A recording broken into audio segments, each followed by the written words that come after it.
Capítulo 4 Jezabel versus Rainha dos Céus.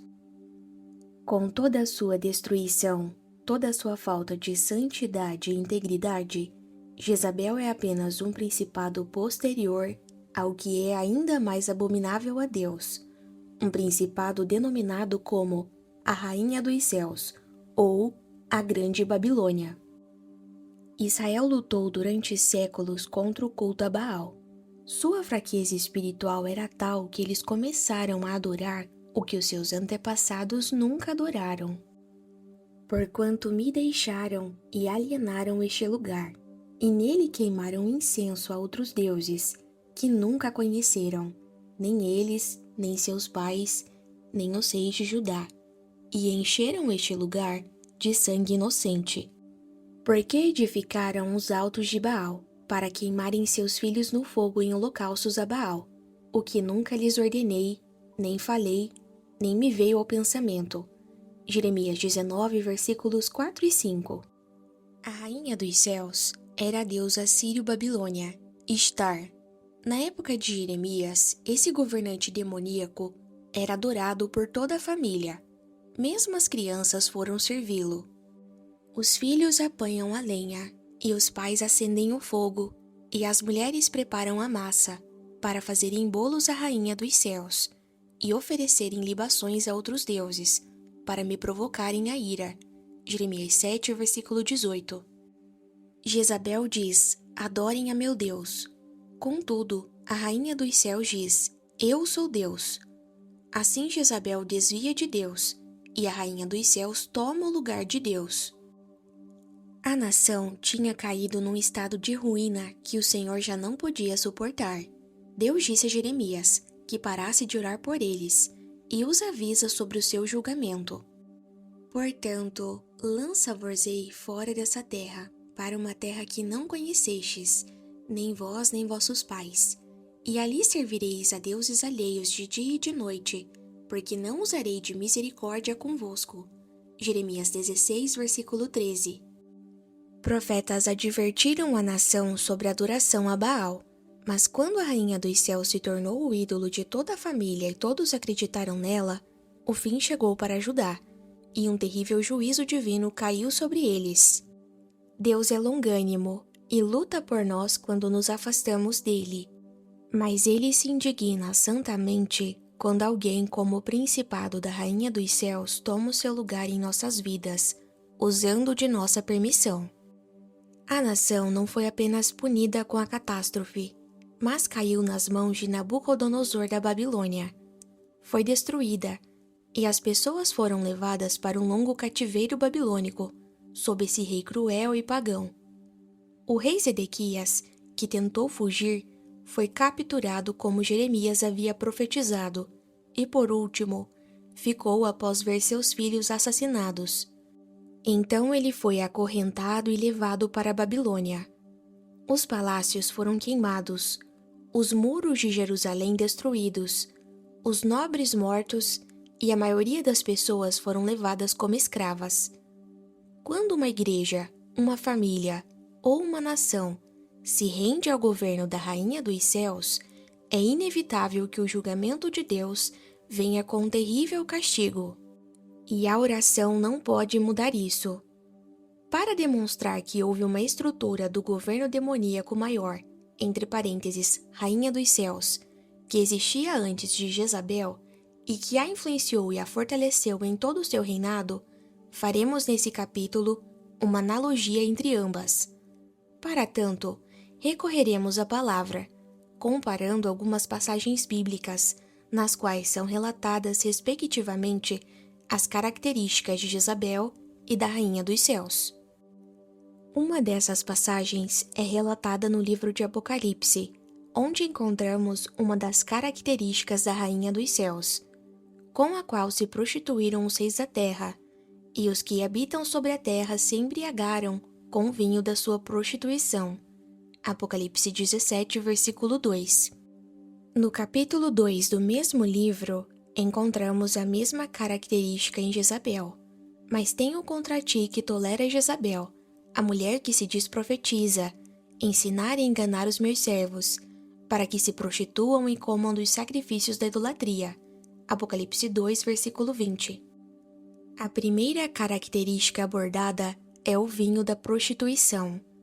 Ambas se prostituíam e levavam os reis a se prostituírem e a fazerem alianças com elas. Ambas operavam por meio da prostituição. A segunda característica é a vestidura de rainha. Sobre esse aspecto, temos registro relativo à Rainha dos Céus em Apocalipse 17, versículo 4. E a mulher estava vestida de púrpura e de escarlata, e adornada com ouro, e com pedras preciosas e pérolas, e tinha na sua mão um cálice de ouro, cheio das abominações e da imundícia da sua prostituição. Observe que ela está vestida como rainha, mas também é uma prostituta. Compare ao relato de 2 Reis 9, versículo 30. Depois Jeú veio a Jezreel, o que, ouvindo Jezabel, pintou-se em volta dos olhos, enfeitou a sua cabeça e olhou pela janela. A rainha Jezabel também estava adornada, quando Jeú estava prestes a acabar com seu reinado. A terceira característica em comum é o título dado como mãe de prostituições. Segundo Gênesis 3, Adão deu nome à sua mulher, chamando-lhe Eva, que significa mãe de todos os viventes. A rainha dos céus se apropriou da palavra liberada por Deus à mulher, e usando essa linha de pensamento de que seria geradora de vida e mãe de todos os viventes, a distorceu para fundamentar um sistema cultual. Falarei mais à frente sobre a origem desse culto. Em Apocalipse 17, versículo 5, continua a descrição da Rainha dos Céus destacando essa característica. E na sua testa estava escrito o nome, Mistério, a Grande Babilônia, a mãe das prostituições e abominações da terra. Também, Jezabel foi chamada assim por Jeú, em 2 Reis 9, versículo 22. E sucedeu que, vendo Jorão a Jeú, disse, A paz, Jeú. E disse ele, Que paz, enquanto as prostituições da tua mãe Jezabel e as suas feitiçarias são tantas? Na primeira passagem, encontramos uma mãe de meretrizes e suas abominações, a Rainha dos Céus. Nesta, a mãe Jezabel, prostituta e suas feitiçarias, ou seja, suas abominações.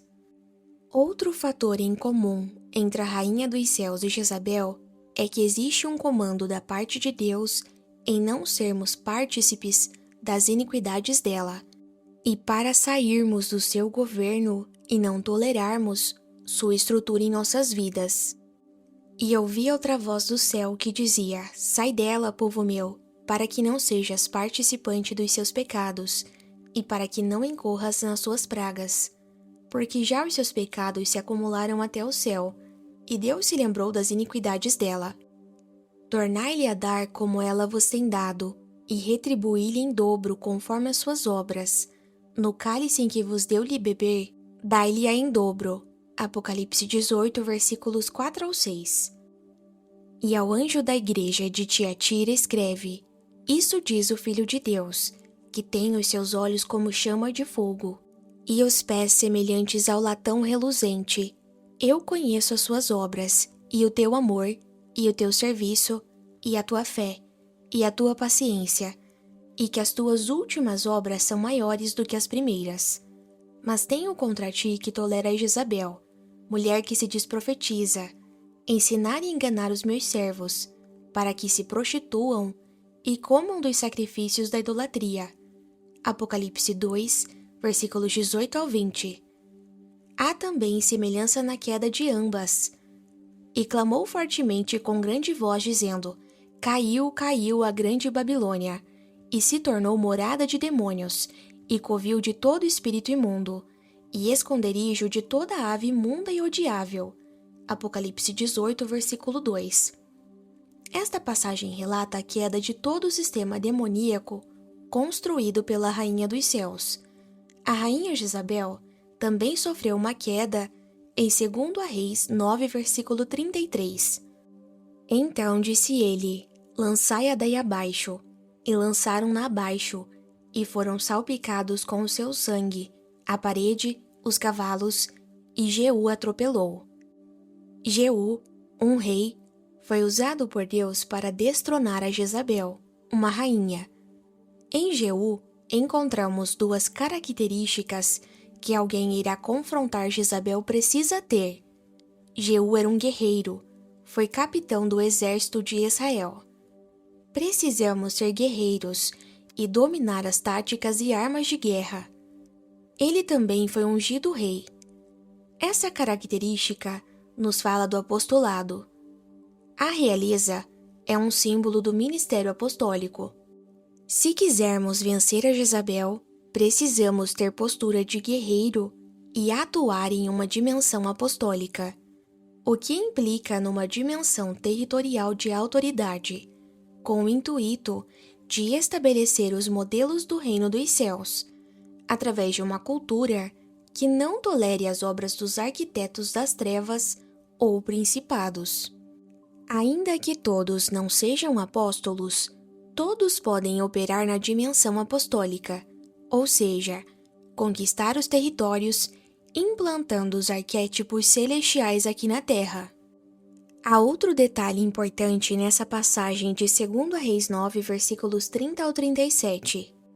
Depois Jeú veio a Jezreel, o que ouvindo Jezabel, pintou-se em volta dos olhos, enfeitou a sua cabeça e olhou pela janela. E entrando Jeú pelas portas, disse ela: Teve paz em Ri, que matou a seu senhor. E levantou ele o rosto para a janela e disse: Quem é comigo? Quem? E 2 ou 3 eunucos olharam para ele. Então disse ele: Lançai-a daí abaixo. E lançaram-na abaixo, e foram salpicados com seu sangue a parede, os cavalos, e Jeú atropelou. Entrando ele, e havendo comido e bebido, disse: Olhai por aquela maldita, e sepultai-a, porque é filha de rei. E foram para a sepultar, porém não acharam dela somente a caveira, os pés e a palma das mãos. Então voltaram e lhe o fizeram saber, e ele disse: Esta é a palavra do Senhor, a qual falou pelo ministério de Elias, o tisbita seu servo, dizendo: No pedaço do campo de Jezreel, os cães comerão a carne de Jezabel. E o cadáver de Jezabel será como esterco sobre o campo, na herdade de Jezreel, de modo que não se possa dizer: Esta é Jezabel. Para que Jeú pudesse derrotar Jezabel, foi necessária ajuda angelical, o que nos mostra que existem anjos que operam nas regiões celestiais e trazem consigo o encargo de Deus de destruir as estruturas jezabélicas. Para derrotar esse governo, é necessário um movimento angelical. Todas essas semelhanças nos dão base para inferir que o principado que dominava Jezabel era a rainha dos céus. Jezabel é um corpo demoníaco que faz parte de uma estrutura maior chamada Grande Babilônia. Ela é filha de Babilônia. Não temos como confrontar Jezabel sem antes compreender o mistério da Rainha dos Céus. Para confluirmos a relação existente entre a Rainha dos Céus e Jezabel, é importante relembrar que Jezabel é originária de uma região chamada Sidom, que significa caça. Os sidônios eram caçadores, e o primeiro caçador que se apresenta na Bíblia é chamado de Nimrod. E Cuxi gerou a Nimrod. Este começou a ser poderoso na terra, e este foi poderoso caçador diante da face do Senhor. Por isso se diz, como Nimrod, poderoso caçador diante do Senhor. E o princípio do seu reino foi Babel, Ereque, Acade e Calné, na terra de Sinar. Dessa mesma terra saiu a Assíria, e edificou Nínive, Reobote-ir, Calá e Rezem, entre Nínive e Calá, entre parênteses, esta é a grande cidade. Gênesis 10, dos versículos 8 ao 12. Cuxi era filho de Cão, logo, Nimrod era neto de Cão, o filho que Noé amaldiçoou. Nimrod foi o fundador de Babilônia, o primeiro império mundial.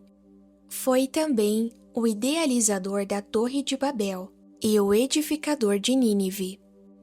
O significado de seu nome é aquele que se rebelou.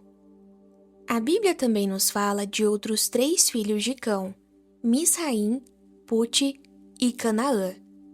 Na genealogia registrada em Gênesis 10, encontramos Sidom, o primogênito de Canaã, que deu origem aos Sidônios, povo do qual Jezabel fazia parte. E Canaã gerou a Sidom, seu primogênito, e a Et. Gênesis 10, versículo 15. A mãe de Nimrod era uma mulher chamada Semiramis. Os registros históricos apontam uma relação incestuosa entre Semiramis e Nimrod, da qual foi gerada uma criança por nome Tamuz. Nimrod, durante uma caça, foi atacado por um animal e morreu. Para justificar o nascimento daquela criança, Semiramis criou uma lenda, onde Tamuz era Nimrod redivivo, ou seja, reencarnado, e por isso foi chamado de Menino Deus. Então, Semiramis tornou-se mãe e esposa ao mesmo tempo. Esse mito deu origem ao culto à deusa mãe, a rainha dos céus, e ao filho reencarnado, o menino Deus. O profeta Jeremias faz menção a esse sistema cultual. Os filhos apanham a lenha, e os pais acendem o fogo, e as mulheres preparam a massa, para fazerem bolos à rainha dos céus, e oferecerem libações a outros deuses, para me provocarem a ira. Jeremias 7, versículo 18. Mas certamente cumpriremos toda a palavra que saiu da nossa boca, queimando incenso à rainha dos céus, e oferecendo-lhe libações, como nós e nossos pais, nossos reis e nossos príncipes temos feito, nas cidades de Judá e nas ruas de Jerusalém. E então tínhamos fartura de pão, e andávamos alegres, e não víamos mal algum. Jeremias 44, versículo 17. Observamos aqui a relação entre Jezabel e a rainha do céu, e como acontece essa trama do mal para profanar, de diferentes maneiras, a composição santa que Deus idealizou para o seu povo. Mas de onde vem essa autoridade destrutiva de Jezabel e como ela a exerce? É o que veremos no próximo capítulo. E aqui vamos começar a focar mais ainda no tema desse livro, o Anel de Selar de Jezabel.